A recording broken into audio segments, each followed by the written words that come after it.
Encontrarnos todos juntos aquí, en estas jornadas, no es casualidad. Es nuestra cita para aprender en este espacio, en libertad, con amor y en unidad, con la magia de las esencias florales y donde todos nosotros seremos protagonistas de lo que aquí suceda.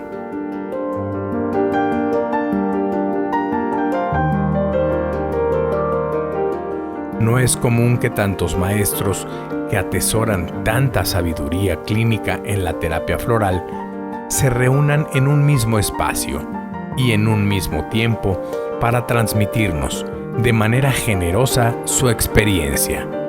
Son momentos en los cuales hay que estar presentes. Vivirlos nos hace crecer. Habrá muchos colegas con quienes nos encontraremos en estas jornadas de terapia floral que convoca Lago Floral. Pero lo importante no es el número.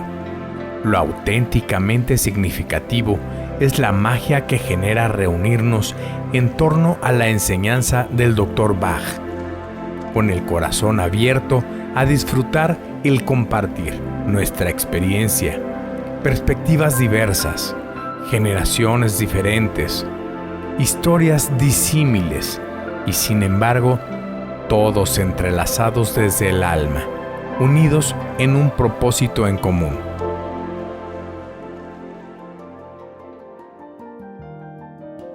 Este encuentro desea ser un testimonio de amor de la obra del Dr. Bach y un reflejo de la realidad actual del campo floral.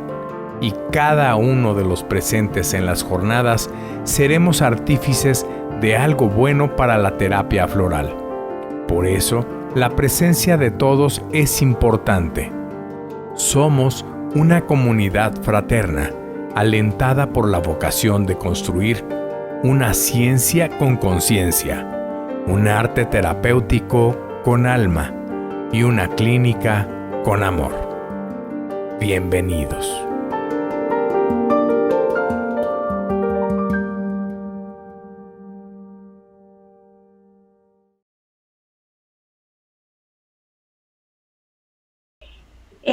Este tema que quiero comentarle hoy es el resultado, digamos, de mi experiencia acompañando familias, mujeres y familias migrantes en estos últimos años.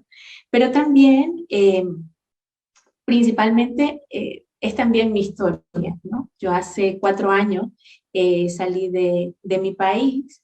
Y bueno, esto también ha significado una mirada diferente, digamos, para hacer ese acompañamiento y para crecer también a nivel personal y profesional. Voy a compartir por aquí. Y bueno, ¿por qué la alargada sombra del árbol familiar? Bueno, el viernes Daniel nos compartía sobre esta acción a distancia que tiene la familia, ¿no? Y esto es también parte de lo que atraviesa o que acompaña, digamos, la vivencia de la migración. Nos vamos, pero no vamos solos. Viajamos, pero no viajamos solos. Antes de arrancar, me gustaría plantear algunas premisas, ¿no? sobre la migración. Como todo, sobre la migración hay muchísimas miradas, ¿no? Podemos verlo desde muchísimos puntos de vista. Yo quisiera invitarles a que pensemos en dos en este momento. Y es que la migración puede ser vista como un recurso del sistema. Se ponga audífonos. ¿Perdón? ¿Me escuchan?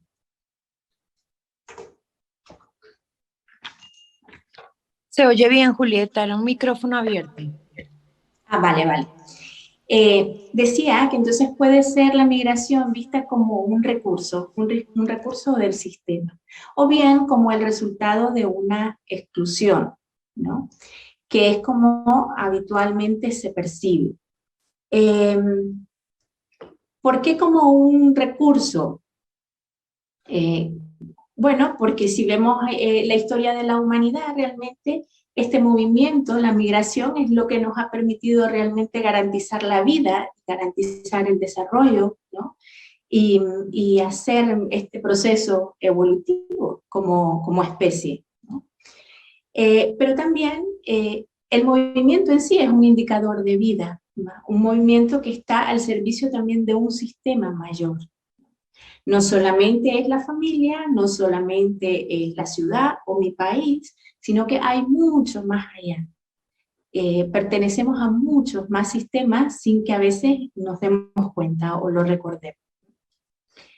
Pero también tenemos esta mirada de la migración como una exclusión, como el resultado de un desequilibrio entre el dar y tomar en nuestro sistema, ¿no? Entonces vemos que de pronto las desigualdades tan profundas que vivimos en términos económicos, por ejemplo, empujan a muchísimas familias alrededor del mundo a abandonar su sistema primario para poder buscar una vida más digna, ¿no? Un mejor horizonte para su familia, y eso les empuja a irse, ¿no?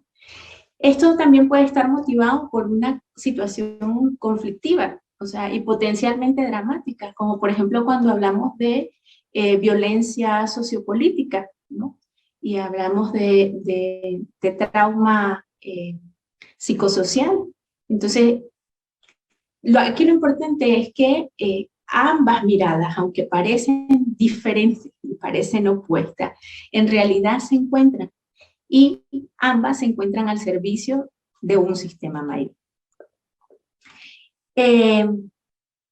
Algunas veces este movimiento de migración es un movimiento elegido y alegre, ¿no? Cuando tenemos de pronto una invitación, se abre una oportunidad, y es un movimiento lleno de vitalidad y de alegría, y se vive muy bien, pero otras veces es un movimiento forzado, un movimiento doloroso, un movimiento que implica un desgarro, ¿no? Y un movimiento que se vive con una sensación de peligro constante. En ambos casos, este movimiento migratorio nos coloca en posición de observar y sentir y reflexionar sobre nuestro sentido de pertenencia. Y es que el sentido de pertenencia juega un papel súper importante en la vivencia de la migración. Vamos a ver por qué. El sentido de pertenencia es tan importante porque es lo que configura nuestra identidad.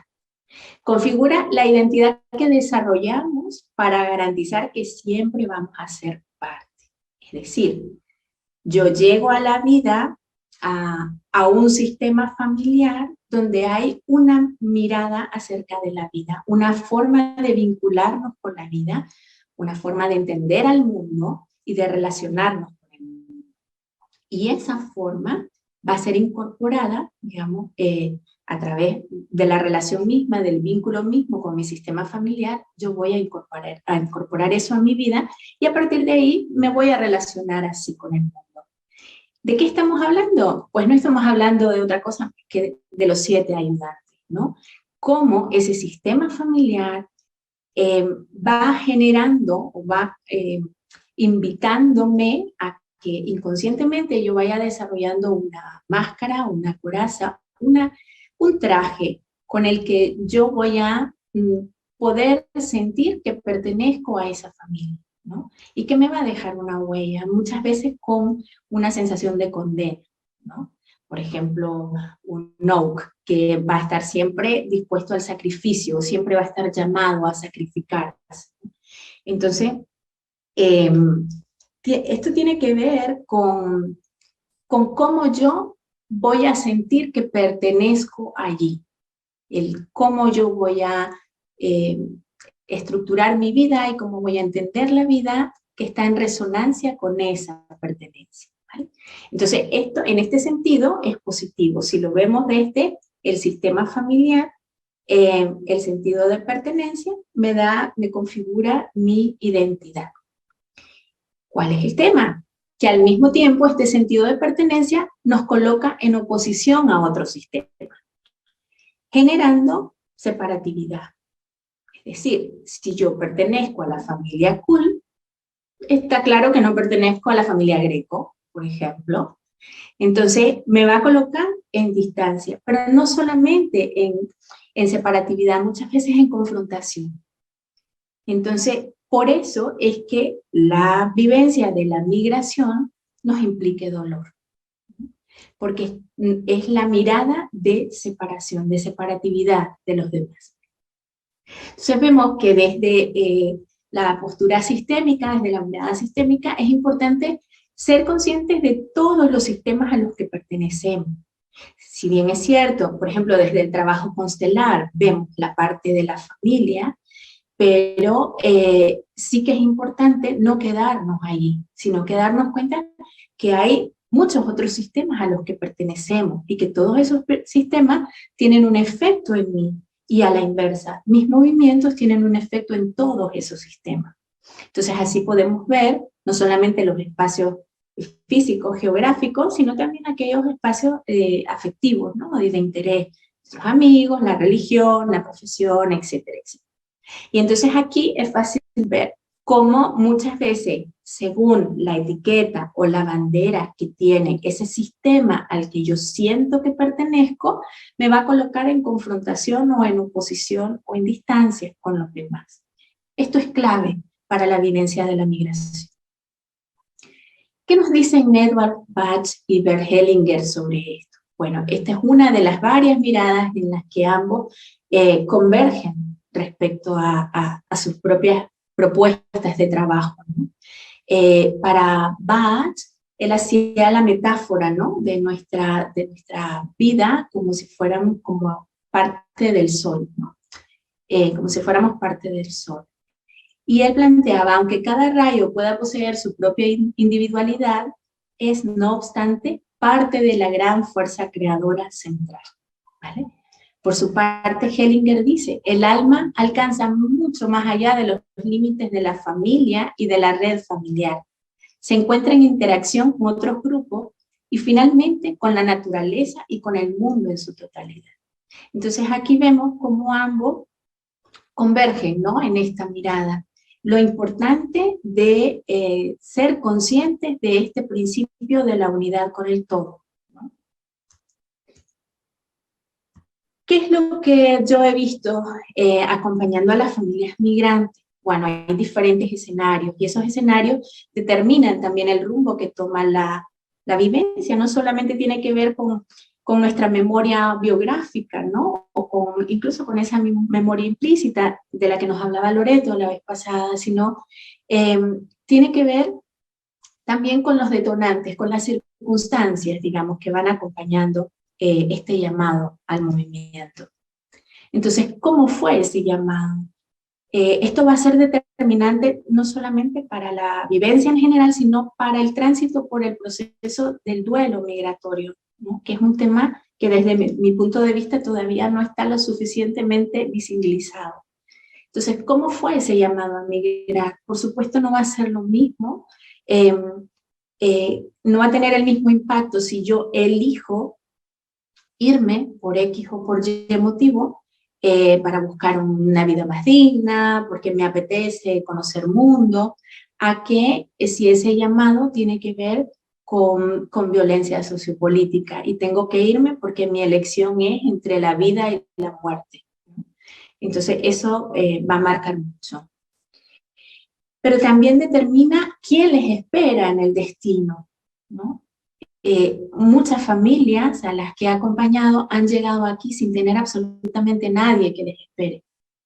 Y claro, llegar a un sistema nuevo sin tener una red es muy duro, es muy, muy duro.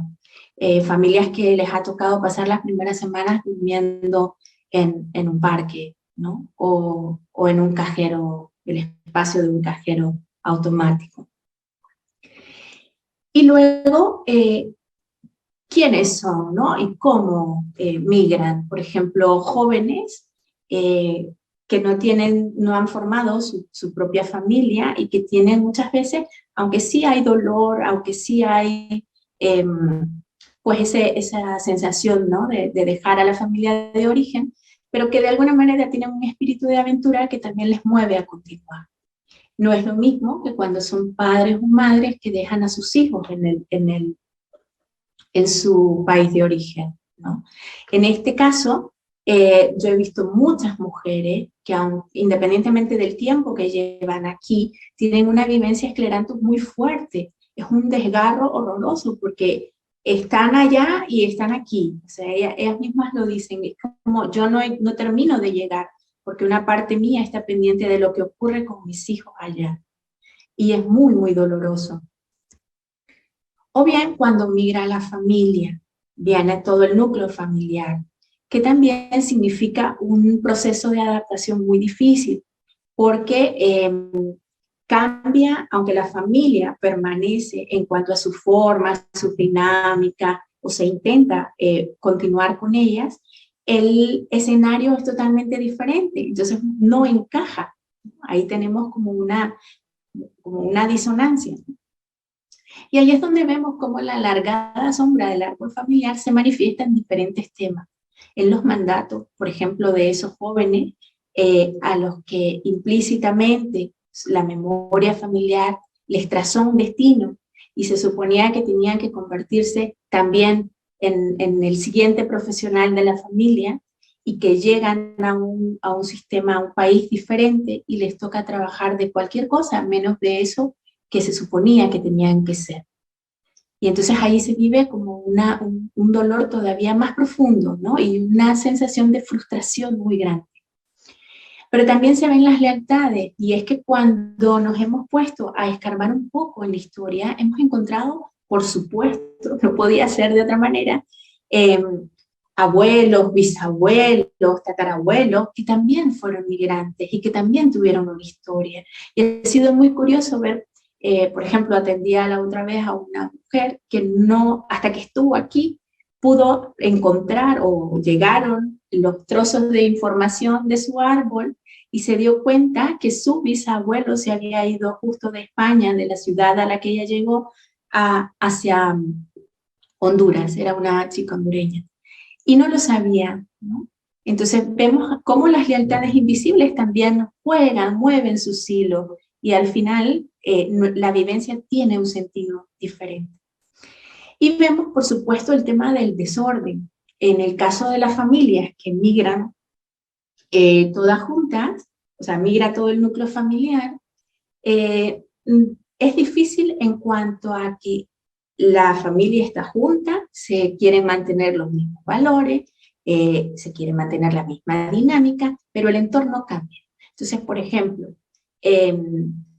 la madre que tiene muchísimo miedo porque mira a su alrededor el lenguaje de los jóvenes aquí, de los adolescentes aquí, el cómo se mueven tan autónomamente a muy temprana edad, cómo el sistema educativo les empuja a ser autónomos, cuando quizás los sistemas educativos en Centroamérica o en Latinoamérica tienden un poco más a paternar, ¿no? Entonces, claro, el lenguaje mismo, ¿no? Cambia totalmente. Y hay ahí un movimiento dentro de la familia que es muy complejo, porque por un lado se ve como ese reclamo a los hijos, como los chicos tienen como más facilidad para adaptarse incluso esto con el lenguaje. Y vemos una resistencia de padres y madres que dicen, pero es que nosotros no hablamos así. Eso no se dice de esa manera, nosotros lo decimos de otra manera. Entonces vemos también esas resistencias, ¿no? Y el desorden que se genera. Otro desorden muy fuerte es cuando, como les decía, las madres o padres que viajan y dejan a los hijos, y entonces el desorden es porque han dejado su lugar de padre y madre a las abuelas o a los tíos. Entonces estos chicos, estos hijos, no tienen claro ahora cuál es su autoridad, a quién tengo yo que responder. Mi abuela está aquí conmigo, pero mi madre es mi madre y está allá, ¿no? Y ni siquiera la diferencia horaria es un punto a favor de la comunicación a veces, ¿no? Entonces, bueno, ahí vemos cómo se extiende, digamos, toda esta sombra y todo lo que puede generar. ¿Qué flores pueden acompañar esta vivencia? Bueno, por supuesto, no nos puede faltar Estrella de Belén. decía al inicio, independientemente de cuál sea el llamado, independientemente de si es una elección o no, eh, es una vivencia que nos implica, que nos pone en contacto con ese sostén, ¿no? Y con el consuelo, por supuesto, que es de lo que nos habla Estrella de Belén.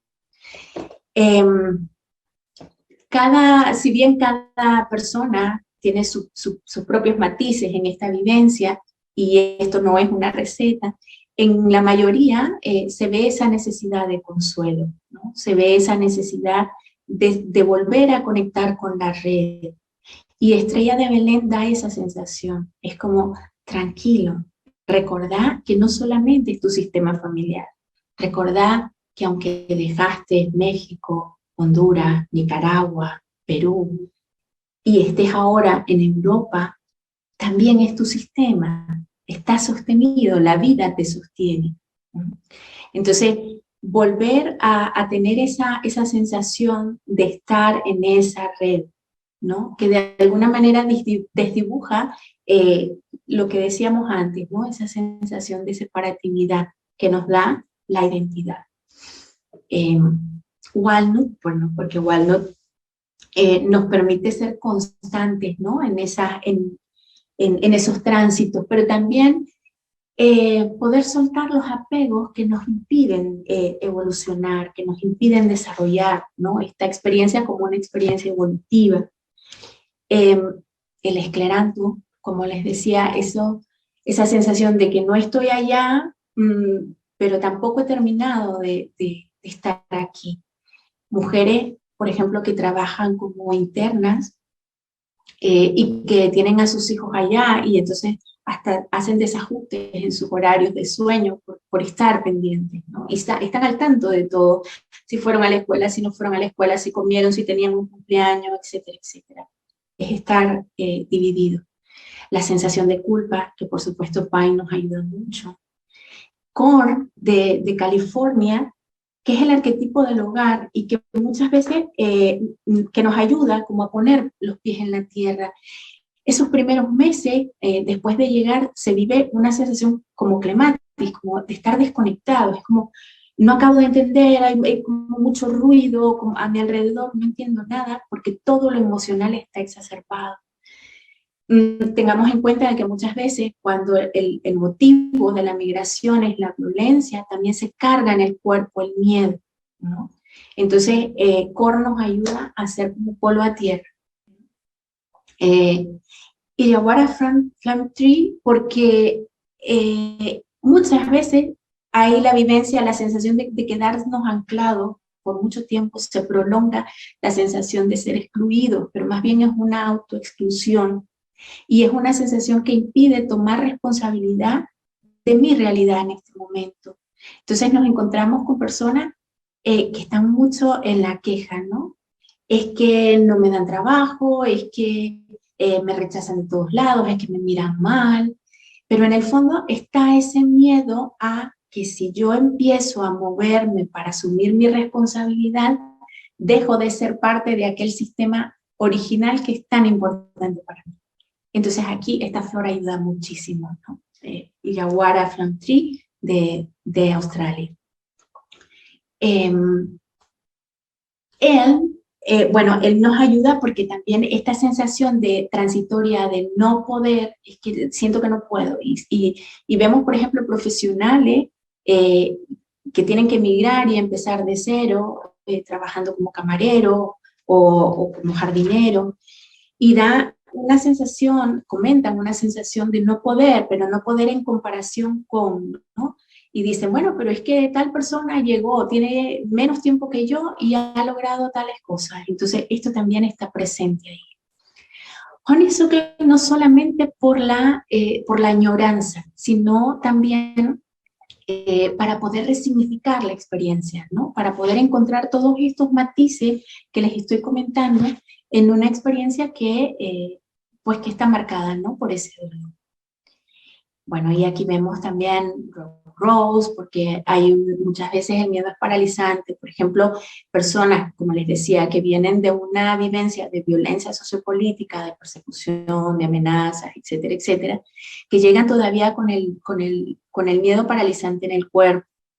Y aquí el sistema es muy diferente. Entonces, el encontrarse, por ejemplo, con cuerpos de seguridad, con la policía, que a lo mejor en el país de origen representan peligro, todavía les paraliza mucho, o tener que ir a una institución a pedir información, a hacer un trámite, es muy paralizante. Entonces, aquí hay Rock Rose ahí. Wild Rose para reencantar la vida, para no solamente ver esa parte que está siendo dura, que está presentando un desafío, sino para recordar la parte bonita, ¿no? La parte encantadora de la vida, para conectarnos con esa energía y con esa fuerza. Rockwater, porque muchas veces son esos ecos de la largada sombra de la familia que nos meten en esa rigidez, ¿no? Entonces, por ejemplo, esta chica que acababa de graduarse de psicología y que está súper frustrada porque ella no estudió para eso, que ella se miraba ya en un consultorio haciendo sus consultas y que ahora tiene que acompañar a una anciana enferma. Ese es el único empleo que ha encontrado. Entonces, Rockwater le permitió abrir, ¿no?, esa rigidez. Tu vocación es tu vocación y la puedes ejercer de muchas maneras diferentes, ¿no? Esto como ejemplo. Nímulos, porque bueno, siempre hay un temor, al inicio el temor mismo a la deportación, al estar en situación de irregularidad, muchas veces genera mucho miedo, cosas muy concretas, ¿no?, de orden nímulo. Y aquí, ¿qué es lo importante? Recordar que nuestro sistema no es solamente ese país, no es solamente esa familia, no es solamente ese continente, es que es mucho más, ¿no? Esa alma grande que dice Hellinger que nos contiene y nos sostiene. Y recordar que ese sistema nos bendice con amor y nos impulsa a volar. Y lo expresa de diferentes maneras, ¿no? Según cómo interpretamos esa distancia, volaremos con más dolor o con más paz. Y esto no quiere decir que la experiencia en sí no sea dolorosa, es que somos de carne y hueso y el dolor es válido y la ira que muchas veces se siente cuando se es desterrado, por ejemplo, o cuando se vive violencia sociopolítica, el tener que elegir entre la cercanía de tus seres queridos y migrar, porque es la única manera, eso es cruel. Y está bien sentir ese enfado y sentir ese dolor, pero podemos ir un poco más allá, con el tiempo, con el proceso, con calma. Podemos llegar a trascender ese dolor, ¿no? Y convertirlo en fuerza, en una energía que nos permita eso, abrazar la vida con todo. Entonces, si nuestra mirada se queda en esos sistemas más pequeños, es más fácil que nos sintamos excluidos, ¿no? Es importante ampliar la mirada. Y recuperar la confianza. Cuando confiamos, recordamos eso, que hay un alma superior que está trazando nuestro camino y que ese es el camino que nos ayuda a crecer, a hacer de verdad nuestra tarea en este día de escuela. Bueno, ya voy cerrando, si no me equivoco ya estoy llegando al límite del tiempo y solo quería cerrar con esta frase de Drexler, que es alguien que me gusta mucho. Yo no soy de aquí, pero tú tampoco, de ningún lado del todo y de todos lados un poco. Y es que así somos. Muchísimas gracias, Eduardo, Dinora, gracias, Lago Floral. Yo me siento también parte de México, del lago, de Nicaragua, de todos lados un poco. Y espero que sus corazones también vayan sintiéndose así, que están en el mío. Muchas gracias. Gracias, Julieta. Y tus ponencias son muy vivenciales, nos transmites mucho de tu propia experiencia. Ahorita sé que estás viviendo en España y que tú vienes de Nicaragua, entonces todo lo que nos has transmitido, pues se ve que son muchos de los pasos que tú tuviste que enfrentar, ¿no? Y hacerlos tuyos para, como dices tú, bueno, mi hogar es aquí, pero también mi hogar es en todos lados. Muchas gracias, así Julieta. es. Muchas Un abrazo y un gracias. beso desde Guadalajara para ti. Y esta también es tu casa. Igualmente. Muchas gracias.